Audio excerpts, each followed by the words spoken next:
pessoal, nós sabemos aí que para o governo influenciar em alguma coisa a sociedade, essa influência ela pode acontecer de duas maneiras. Ou ela pode atrapalhar a sociedade, ou ela pode não atrapalhar. Ajudar a criar algo positivo vindo do governo é uma coisa muito difícil. E o Sri Lanka, um país que fica ao sul da Índia, é um grande exemplo para a gente falar sobre isso, por uma questão de política agrária. Em julho desse ano, o país teve uma série de protestos civis, dos civis nas ruas, né, protestando contra o governo, por uma série de medidas que foram tomadas pelo governo do Sri Lanka. A principal foi o banimento dos fertilizantes químicos e dos agrotóxicos também. Os produtores rurais do Sri Lanka não podiam mais importar nenhum desses produtos para o país e então, de maneira geral, o que o país fez foi tornar a produção de alimentos 100% orgânica.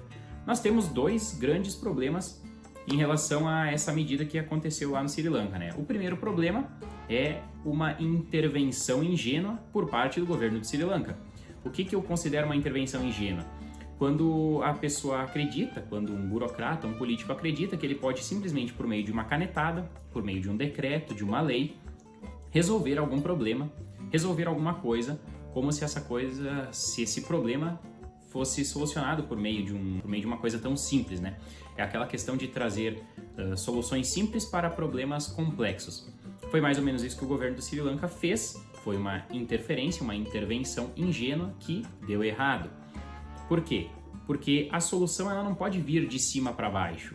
Geralmente, quando vem de cima para baixo, é apenas um paliativo, não funciona no longo prazo e muitas vezes nem mesmo no curto prazo, que é o caso justamente do Sri Lanka. No ano passado, o governo proibiu então essas importações, né, tanto de agrotóxicos quanto de fertilizantes químicos, tornando assim a produção do Sri Lanka 100% orgânica. O que ocorreu foi uma queda gigantesca na produção de alimentos, teve falta de alimento no país, assim como o preço desses alimentos subiu, né, que é a consequência lógica de uma quebra na oferta. Se a gente tem uma demanda mais ou menos constante, mas a gente tem uma quebra na oferta, a consequência lógica é que o preço do alimento vai subir porque a gente não tem mais alimento para suprir a demanda da população.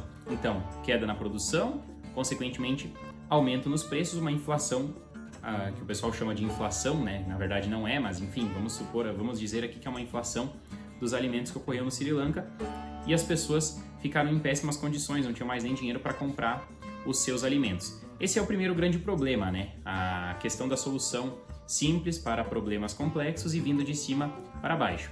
O segundo grande problema dessa questão do Sri Lanka é essa política, digamos assim, falaciosa em cima dos produtos do agronegócio, em cima da agricultura de forma geral. Não é possível, pelo menos não hoje em dia, não com a tecnologia que nós temos, com o conhecimento que nós temos no mundo sobre a agricultura hoje, produzir alimentos com a mesma qualidade, com a mesma quantidade que produzimos hoje, somente no modelo de produção orgânico. Se a gente optasse por um modelo de produção orgânico, a gente teria uma redução na quantidade de alimentos produzidos e, consequentemente, uma subida de preços como o que aconteceu lá no Sri Lanka, né? A economia ela funciona de uma forma muito semelhante, mais ou menos idêntica, inclusive, em todos os países do mundo. Não é porque aconteceu no Sri Lanka que no Brasil não iria ocorrer, por exemplo. Na verdade, a gente teria um grave problema assim como eles tiveram lá. Bom, o resultado final de tudo isso foi que a população foi para as ruas, fizeram vários protestos, o presidente do Sri Lanka renunciou ao cargo e tentou inclusive fugir do país porque o povo queria a cabeça dele por lá.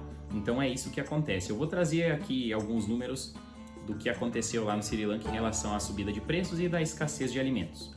Bom, gente, o que aconteceu lá foi que a produção de arroz caiu mais ou menos 40% no período de produção, considerando o ano passado e esse ano também.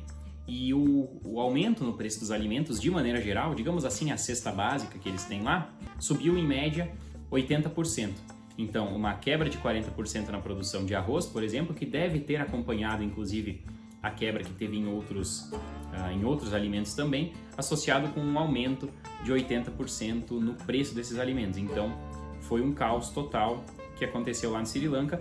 E o que a gente pode tirar disso? A gente pode tirar que não devemos fazer a mesma coisa. Parece muito óbvio, mas tem gente que precisa ouvir o óbvio, né? O óbvio precisa ser dito, porque nem todo mundo enxerga isso como óbvio.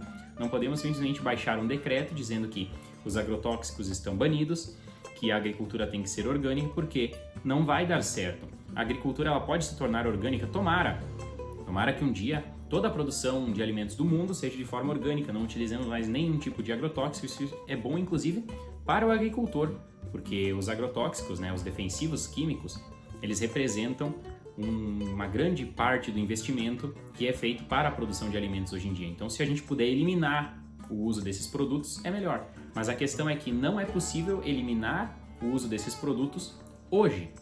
Isso tem que ser construído ao longo do tempo para que sim possamos chegar a um nível onde o seu uso seja desnecessário ou mínimo comparado ao que é hoje. Mas não pode vir dessa maneira, de cima para baixo, como uma imposição, porque não vai dar certo, nós teremos um erro, um colapso semelhante ou pior, porque aqui a população é muito maior, do que ocorreu no Sri Lanka. E até o próximo vídeo.